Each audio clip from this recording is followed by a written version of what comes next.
Election கடைசி பரபரப்பு தொற்றி இருக்கிறது. தேசிய தலைவர்கள் உட்பட பல்வேறு மாநிலத்தினுடைய முக்கியமான அரசியல் கட்சியினுடைய தலைவர்களும் இன்னைக்கு தமிழகத்தில் இருக்கிறாங்க. ரொம்ப குறிப்பாக சென்னையில் அத்தனை பேரும் குவிஞ்சிருக்கிறாங்க. தேர்தலினுடைய அந்த T20 மேட்ச்ல அந்த கடைசி 3 ஓவருங்கிற கணக்குக்கு தான் இறங்கிட்டாங்க. பார்த்தீங்கன்னா விஜயும் இன்னைக்கு 4 தொகுதியில் சுற்றுப்பயணம் அப்படிங்கிறதுல இருக்கு. நம்ம ஓவராலாக எடுத்தோம் அப்படின்னா திமுகவை பொறுத்தவரை முதல்வர் ஸ்டாலின், துணை முதலமைச்சர் உதயநிதி ஸ்டாலின் 2 பேருமே சென்னை சென்ட்ரிக்காக இன்னைக்கு பிரச்சாரத்தை வைக்கிறாங்க. அரவிந்த் கெஜ்ரிவால் இன்றைக்கு அவர்களோட சேர்ந்து பயணம் பரப்புரை அப்படிங்கிறது இப்போ தான் தேஜஸ்வி அதை வந்துட்டு போனார். அதனால இந்த பக்கம் அவங்களுக்கு கூடுதல் பலமாக அரவிந்த் கெஜ்ரிவால் அப்படிங்கிறதும் வந்திருக்கு. கெஜ்ரிவாலுக்கு இங்கே ஓட்டு இருக்கா, டெல்லிக்காரங்க இங்கே இருக்காங்களா, அது வேற விவாதமானால் ஒரு தேசிய தலைவராக ஒரு ஸ்டேச்சருக்கு நட்பு ரீதியிலாக வெவ்வேறு மாநிலங்களிலிருந்து ஆட்கள் வருவது அப்படிங்கிறது ஒரு முக்கியமான ஒரு விஷயமா பார்க்க ரொம்ப ரொம்ப முக்கியமான விஷயமாக பார்க்கப்படுகிறது. இப்போ என்டிஏயை கம்பேர் பண்ணும்போது திமுக கூட்டணியினுடைய பலம் ரொம்ப அதிகமாக இருக்கு. தேசிய அளவில் இருக்கக்கூடிய தலைவர்கள்லாம் வராங்க அப்படிங்கிற ஒரு பார்வை உருவாகும்ல. அதனால தான் நீங்கள் முன்னாள் முதலமைச்சராக கூப்பிட்டு வரீங்க, நாங்கள் இன்னாள் முதலமைச்சரை கூப்பிட்டு வரோம்னு பிஜேபி சந்திரபாபு நாயுடு அவர்களை உள்ள கூப்பிட்டு வராங்க. அவரும் இன்றைக்கு ஒரு 3-4 இடங்களில் பிரச்சாரம் பண்ணிட்டு பிறகு சென்னையில் கடைசியாக முடிச்சுட்டு அவர் தன்னுடைய நகரத்துக்கு போவதாக திட்டமிடுதல்கள் இருக்குது. ஆக்சுவலாக இங்கே இருக்கக்கூடிய தெலுங்கு மொழி பேசக்கூடிய மக்களுக்கு அது கனெக்ட் ஆகும் அப்படிங்கிற மாதிரியான திட்டங்கள் ஒரு வேலை வச்சுருக்காங்களான்னு தெரியல. பவன் கல்யாணையும் கூப்பிட்டுருக்கலாம், ஏன் வரலன்னு தெரியல. ஏன்னா முருகன் மாநாடு நடத்தும்போது அவரை கூப்பிட்டு வந்தாங்க. திருப்பரங்குன்றத்துக்கெல்லாம் பாஞ்சு ட்வீட்டு போட்டாப்புல தொடர்ந்து வருவார், பேசுவார், இதெல்லாம் அவர் பண்ணிக்கிட்டு இருப்பாருங்கிறத பார்த்தோம். அவருக்கும் ஏன் கூப்பிடல, வந்திருந்தா இன்னும் சிறப்பா இருந்திருக்குமே தெரியல. ஒண்ணு விஜய்க்கு இடையில பேசினது பவன் கல்யாண் தான் அப்படிங்கிற செய்தி எல்லாம் வந்தது, ஓடிச்சு. அதற்கு பிறகு அவரு நான் பேசி ரொம்ப நாள் ஆச்சு, அது ஏன் இப்ப சொல்றாங்கன்னு தெரியலன்னு ஒரு பேட்டியில அது ஒரு மாதிரி மறுத்துட்டாரு. நான் ஆரம்பத்துல பேசினேன், இப்ப பேசல என்பதாகவும் பவன் கல்யாண் மறுத்ததோட இருந்தது. ஒருவேளை வந்தா விஜய் திட்ட சொல்லுவாங்களோன்னு நட்பு கேட்டக்கூடாதுன்னு அவர் அமைதியா இருக்காரா அப்படிங்கிற ஒரு கேள்வியும் அதனோட இருக்கு.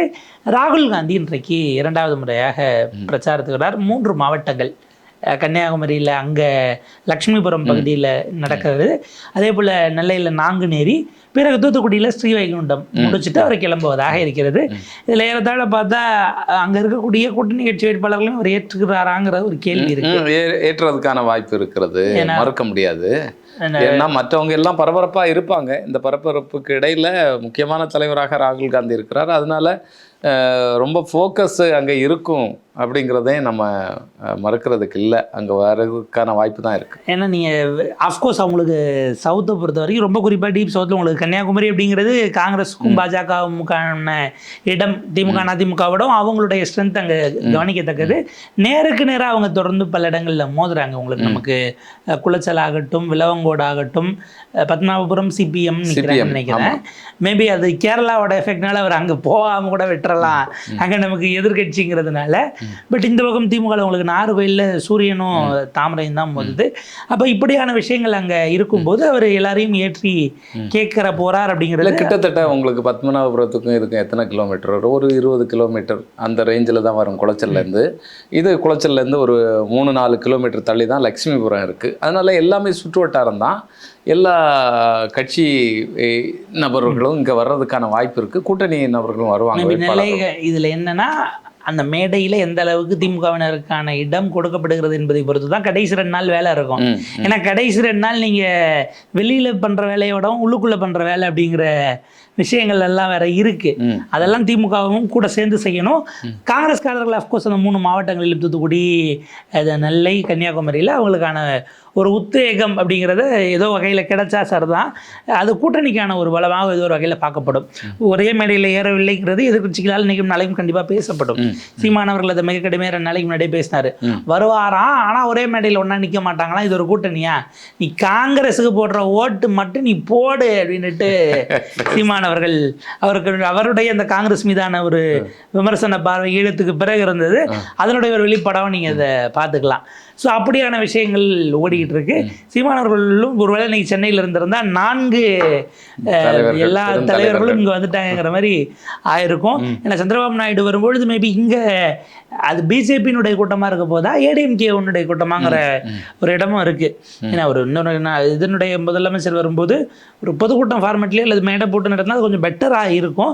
பட் அவர் தள்ளியிலெல்லாம் அவருக்கு பிரச்சாரத்துக்கு கூப்பிட்டு போகிறாங்க. ஹொசூரில் அங்கே பார்டரில் இருக்கக்கூடிய தொகுதிகள், பிறகு அங்கேருந்து வந்து பயணப்பட்டு தான் வேலூர்னு நினைக்கிறேன். அதுக்கு பிறகு இங்கே வர்றதா ஷெட்யூல் இருக்குது. சென்னையிலேருந்து போகிறதும் ஈஸி.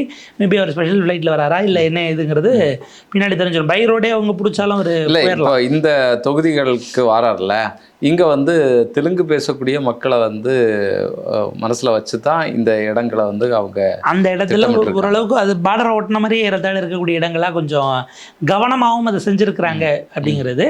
ஏன்னா நீங்கள் மொழி சிறுபான்மை மக்களினுடைய வாக்குங்கிறதும் குறிப்பிட்ட அளவுக்கான இடங்கள்ல அது வந்து ஒரு பிளாக்காக கிடைக்கும் போது அந்த வேட்பாளருக்கு பலமாக போகும்.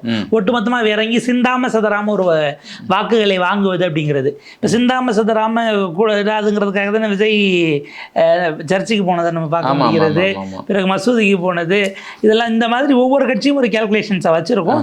ஆக்சுவலாக இப்போ பவன் கல்யாண 24 எலெக்ஷனுக்கு கூப்பிட்டு வந்ததா எனக்கு. அப்போ 24ல் அங்கேயும் எலெக்ஷன் இருந்துச்சு. 2 அங்கே சட்டமன்ற தேர்தலும் நாடாளுமன்ற தேர்தலும் ஒன்றா நடந்தது. அந்த பவன் கல்யாணம் ஒரு வேளை வந்திருந்தால் ஒரு முழுமை பெற்றிருக்குமோ அப்படிங்கிறது இருக்குது. பட் அதை ஒரு பக்கம் வைப்போம். இதை தாண்டி பார்த்தீங்க அப்படின்னா அவர் கெஜ்ரிவாலை கூப்பிட்டுட்டு அவர் குட் கவர்னன்ஸ் தான் பேச போகிறாரு. கமலஹாசனையும் கெஜ்ரிவாலையும் தயவு பண்ணி ஒன்றா ஏற்றிடாதீங்க. ஏன்னா அவங்க 2 பேரும் ஆத்மார்த்த நண்பர்கள். ஒரு கட்சி ஆரம்பிச்சதும் போய் கெஜ்ரிவாலை சந்திச்சாரு, அவர் பினராயி விஜயனை சந்திச்சாரு. பல அம்சங்கள் இந்த ஊழல் ஒழிப்புங்கிறதெல்லாம் கெஜ்ரிவால்கிட்ட இருந்து இன்ஸ்பயர் ஆகி தான் கமலஹாசன் எடுத்து பயன்படுத்திக்கிட்டார். சில திட்டங்கள் உட்பட 21 வாக்குறுதியில் அவர் கொடுத்ததுலையுமே பலதும் அப்படி இருக்குது. இது அடுத்த கட்டத்தை எட்டியிருக்கு. இப்போ வந்து திரு விஜய் அவர்களுடைய இது எடுத்தோம்னா அவர் பொன்னேரி இப்போ வராரு. பொன்னேரியிலேருந்து திரும்ப பை ரிட்டன் எல்லாமே அநேகமாக ரோடாகத்தான் இருக்கும். ஏன்னா இங்கே நீங்கள் நீலாங்கரையிலேருந்து திருவள்ளூருக்கு ஸ்பெஷல் ஃப்ளைட் எடுத்திங்கன்னா அது பலவிதமான சிக்கல்களும் குழப்பங்களுமா அது போயிடக்கூடாதுங்கிற ஒரு பாயிண்ட் இருக்குது. அப்போ இதற்கெல்லாம் நடுவில் தான் விஷயங்கள் இன்னைக்கு இறுதிக்கட்ட பரபரப்பு. இதில் என்னென்னா சென்னையில் கடந்த முறை 16க்கு 16 அவங்க ஜெயித்தாங்க. அது இந்த முறை ஆகுமா அப்படிங்கிற ஒரு கேள்வி, எப்படியாவது தக்க வச்சிடணும் அப்படிங்கிற பதற்றம் திமுக தரப்புலையும் இருக்குது. விஜய் அவர்கள் நேற்றைக்கே ஒரு கிளைமாக்ஸ் வந்து காட்சியை காட்டிட்டார். அந்த முட்டில் இருந்து போகிறதெல்லாம் அல்டிமேட். அவர் எனக்கு ஓட்டு போடுங்க அப்படின்னு சொல்லி கடைசி இடம் வரைக்கும் போயிட்டாரு. இன்னைக்கு போகக்கூடிய வழியில் ஏதாவது சர்ச் இருக்கான்னு சொல்லி தெரியல. இது சண்டேங்கிறதுனால திடீர்னு அந்த உணர்வு வந்திருந்துருக்கலாம். இதில் என்னென்னா 4 தொகுதியில் ஒரு முடிப்பாரான்னு எனக்கு ஒரு சந்தேகம் இருக்குது. கடந்த முறையே இக்மோருக்கு போயிட்டு கேட்டால் வழி மாறி போயிட்டோன்னா 2 மணி நேரம் இருக்கு, நீங்கள் அப்படியே சரியான வழியில் பூந்தே போயிருக்கலாம். ஏன்னா மணி 6 ஆச்சுங்கிறதுனால ரிட்டர்ன் வந்துட்டாரா. இன்னைக்கு திட்டமிட்ட இடத்துல அவர் போய் சேர்றதுங்கிறதும் எனக்கு உள்ளபடியே சென்னை போலீஸ் இன்னைக்கு மிகப்பெரிய சிக்கல்கள் நெருக்கடியில் சந்திக்க போகிறாங்க. ஏன்னா இத்தனை ஹெவி வெயிட்ஸ் உள்ள ஒரே நேரத்தில் வராங்கங்கிறது கொஞ்சம் கவனமாக இருக்கணும். அதே போல் டிராஃபிக்கு நம்ம வெளியில் போகிறவங்களும் திட்டமிட்டுக்கணுங்கிற விஷயங்கள் இருக்குது. கடைசி நாளில் தெரிஞ்சோ தெரியாமல் ஏதோ ஒரு வகையில் பொதுமக்களை கொண்டு போய் நெருக்கடிக்கு உள்ளாக்குற இடத்துல எல்லா தலைவர்களும் வந்துடுறாங்களோங்கிறதும் இருக்குது. நம்முடைய பிரச்சார முறை, பரப்புரை இதிலே நிறைய மாற்றங்களை கொண்டு வரணுமோ அப்படிங்கிறத கூட சில நேரங்களில் இந்த விவகாரங்கள் நம்மளை சிந்திக்க வைக்குதுன்னு தான் நம்ம பார்க்க வேண்டியிருக்கு. ஒரு வழியாக தலைவர்கள் ஒரு முடிவை நோக்கி இதை நகர்த்துறது அப்படிங்கிறது தேவையானதும் கூட. இப்போ அண்ணாமலை இன்னைக்கு பிரச்சாரம் சென்னையில், அவர் என்டிஏ கூட்டணி கட்சி வேட்பாளர் டாக்டர் தமிழிசைக்கெல்லாம் எப்படி ஓட்டு கேட்பாரு. ஏன்னா அமித்ஷா வந்துட்டு போன பிறகு அதுக்கு ஒரு ஃபைனல் டச் வேணும் அப்படிங்கிறதுனால, ஏன்னா சென்னைக்குள்ளே அவங்களுக்கு அதுதான் கொடுத்துருக்காங்க, ஆவடி கொடுத்துருக்காங்கன்னு நினைக்கிறேன். ஸோ அதை தாண்டி மீதி அவர் யாருக்கு கேட்டாலும் அதிமுக வேட்பாளர்களுக்கு தான் அவர் கேட்கணும். அப்போ அதற்கான விஷயங்களை கொஞ்சம் பார்த்து நீக்க போக்க செய்ய வேண்டியிருக்கு. அண்ணாமலை வந்த பிறகு ஒரு உத்வேகம் அப்படிங்கிற விஷயம் இருக்குது. குறைஞ்சது இந்த முறை 10 அப்படிங்கிறதுல கடந்த முறை 16 ஜெயித்த திமுக அந்த மாதிரி ஒரு 5 அல்லது 6 சீட்டுகள் வரைக்கும் அவங்களுக்கு அது வீக்கான இடமா இருக்குன்னு சர்வேக்கள், அவங்க எடுத்த இன்டர்னல் சர்வேக்களும் சரி, ஊடகங்கள் எடுக்கக்கூடியதையும் வருவதா செய்திருக்கு. அதனால் இன்னும் கொஞ்சம் கவனமாக இருக்கணும் என்கிற இடத்திலிருந்து அதிமுக எங்கெங்கெல்லாம் அவங்க வீக்காக இருக்காங்கிற இடத்த பார்த்து அங்கே ஸ்ட்ராங்காக நம்ம இறங்குவோமா அப்படின்னு அவங்களும் நெருக்கிட்டு போகிறாங்க. ரொம்ப க்ளோஸில் தான் ஒரு 3-4 தொகுதிகள் இருக்குது. அது என்னென்னா விஜய் எவ்வளோ எடுக்க போகிறாருங்கிறத பொறுத்து அதை யார் பாதிக்க போகுதுங்கிறது தான் சென்னையை பொறுத்த வரைக்கும். ஏன்னா நீங்கள் கடந்த காலத்தில் தனியாக புதிதாக கட்சி ஆரம்பித்த பலரும் விஜயகாந்த்லேருந்து கமல்ஹாசன்லேருந்து இந்த மாற்றம் வேணும் அப்படிங்கிற மனோநிலையில் அப்படியான ஒரு செக்ஷன் வந்து விஜயகாந்துக்கு கிராமப்புறங்களிலும் கூட வாக்குகள் இருந்தது. பட் அர்பன் சைடில் அதை ஒரு தேவை திமுக வேண்டாங்கிற ஒரு செக்ஷன் கொஞ்சம் கூடுதலாக இருக்கிறாங்க. இல்லைன்னா பெரும்பாலும் அவங்க ஓட்டு போடாத போகக்கூடிய ஆட்களாகவும் இருப்பாங்க. அப்படியான ஒரு செக்ஷனில் விஜய் எடுக்க போகிறத பொறுத்து தான் சென்னைக்குள்ள ஒரு ஸ்பாய்லராக அதை எந்த பக்கம் திருப்பி விட போகிறாருங்கிறது. இதில் என்னென்னா அவங்க எல்லா மூத்த தலைவர்கள் அது கட்சியினுடைய முகம் தெரிந்தவர்கள் எல்லாம் வேற கொண்டு வந்து இறக்கியிருக்கிறாங்க. அது ரெண்டு கட்சிகளுக்கும் இன்னும் ஒரு நெருக்கடியாகவும் இருக்கும். நீங்கள் ஆதவ அர்ஜுனோட வில்லிவாகத்துக்கு நீங்கள் போகிறாரு, இன்னும் புஷியானதுக்கு டி நகரில் போனது, ராஜ்மோகனுக்கு அவர் பிரச்சாரம் போலனால ராஜ்மோகன் அங்கே பண்ணிக்கிட்டு இருக்காப்புல, அவருக்கு பேசுறதுக்கு சொல்லி தர வேண்டாம். அது வந்து ஒரு ஆற்றொழுக்கான நடையில் அவர் பாட்டுக்கு ஃப்ளோவில் பேசக்கூடியவர் தான். அது எந்த அளவுக்கு கவருது? ஏன்னா எக்மோ இருக்கிறது அஃப்கோர்ஸ் எல்லா வகையிலும் ஒரு புதிய முகங்களாக. நான் அபிஷேக் ரங்கசாமி முதல் முறை நிற்கிறார் ஏடிஎம்கே சார்பில். ராஜ்மோகனுக்கும் இது முதல் தேர்தல் தான். தமிழன் பிரசன்னாக்கும் அநேகமாக இதுதான் ஃபர்ஸ்ட் எம்எல்ஏ டிக்கெட்டாக இருக்கும். ஸோ அது வந்து பார்த்தீங்க அப்படின்னா பல முனை போட்டிகளில் எல்லாருமே பார்த்தீங்கன்னா ஸ்பான்டேனியஸாக பேசக்கூடியவர்களாக, தர்க்கம் செய்யக்கூடியவர்களாக, இப்படியான ஆட்களாக இருக்கிறதுனால எக்மோ இருக்கிறது அதாவது எல்லாரும் முதல் முறை. ஆனால் ஒரு இன்ட்ரெஸ்டிங்கான தொகுதியாக ஒரு இன்னும் சொல்ல போனால் கொஞ்சம் இளைஞர்கள் அப்படிங்கிற இடத்துல நீங்கள் வச்சுக்கலாம். அரசியலுக்கு நீங்கள் இளைஞர்களுக்கான வயதை வந்து நீங்கள் இறக்கிட்டே வரணும். 55, 60, 65 வரைக்குமே அரசியல் இளைஞர்கள்னு வச்சுக்கலாம். பட் அவங்க அவ்வளோ வயசெல்லாம் ஆகாதவங்க, அவங்க 3 பேருமே யூத்ஸ் தான் அப்படின்னும் போது அது ரொம்ப கவனிக்க தகுந்த ஒரு இடத்தையும் எக்மோர் பெற்று இருக்கு. ஸோ இதெல்லாம் இவ்வளோ ஃபேக்டர்ஸும் சேர்ந்து எல்லாரும் கொண்டு வந்து தலைநகரத்தில் நிப்பாட்டி இருக்கிறாங்க. ஏன்னா ஒரு காலகட்டத்தில் அது எம்ஜிஆர் செய்தார், ஜெயலலிதா செய்தார்கள், கலைஞரும் செய்தார். அவங்க எங்கே வேணாலும் போட்டிட்டு ஜெயிப்பாங்கன்னு தமிழ்நாட்டில் சென்னையை தான் இருக்கக்கூடாதுங்கிற ஒரு தியரி இருந்தது. அந்த தியரி வந்து இப்போ சமீப காலத்தில் முதல்வர் வேட்பாளர்கள் சென்னைக்குள்ளே வந்துடணும், எடப்பாடி பழனிசாமி அவர்கள் மட்டும்தான் சேலம் எடப்பாடி அப்படிங்கிறதுல நிற்கிறாரு. சீமான் அஃப்கோர்ஸ் இந்த மாதிரி காரைக்குடிக்கு போயிருக்கிறாரு. ஏதோ ஒரு வகையில் அந்த பேட்டர்ன் அல்லது முதலமைச்சராக ஆசைப்படுகிறவர்கள் இல்லை அடுத்து வரக்கூடியவர்கள் சென்னையின் மூலமாக சென்னையில் ஒரு எம்எல்ஏவாக இருந்து போகிறதுங்கிறது ஒரு ஸ்டேட்டஸ் சிம்பிளாகவும் அப்படியே மைல்டாக மாறிட்டு வருதா அப்படிங்கிற மாதிரியிலான ஒரு தியரியும் நம்மளால் பார்க்க முடிஞ்சுது. அஃப்கோர்ஸ் தலைவர்கள்னால் அவங்க தமிழ்நாட்டில் எங்கே வேணாலும் நிற்கணுங்கிறது தான் தியரட்டிக்கலாக பேச பாசிபிள்.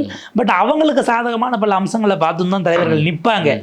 நீங்கள் 2 தொகுதியில் நிற்கிறதுக்கு சட்டத்தில் இடம் இருக்கும்போது தலைவர்கள் அவங்களுடைய அவநம்பிக்கையை எது காட்டினாலும் நிற்கிறாங்கன்னா அதற்கு பிறகு மக்கள்கிட்ட போய் அவங்க அப்பீல் பண்ணி நகரக்கூடியதாக தான் அது இருக்கும். பார்ப்போம். அரசியல் கடைசி கட்ட அதாவது உச்சகட்ட நாடகம் விடும் வேலை தான் உச்ச காட்சி நடக்குதம்மா அப்படிங்கிற மாதிரி கிளைமேக்ஸ் காட்சி தான். இந்த சுவாரஸ்யமான திருப்பங்கள் இது என்னுடைய இதுக்கு மக்கள் எப்படி பார்க்குறாங்க, என்னவா மதிப்பிடுறாங்க அப்படிங்கிறத நம்ம 23ஆம் தேதி வாக்களித்து மே 4 முழுமையாக படத்தினுடைய வசூல் கலெக்ஷனை பார்க்குற மாதிரி வாக்கினுடைய கலெக்ஷன் என்ன அப்படிங்கிறதையும் பார்க்கலாம். பல விஷயங்கள் புரிஞ்சுக்கலாம். தமிழ்நாடு மக்கள் அரசியல்வாதிகள் எல்லாரை விடவும் சாமர்த்தியசாலிகள் அப்படிங்கிறத இந்த தேர்தலில் கண்டிப்பாக நிரூபிப்பாங்க.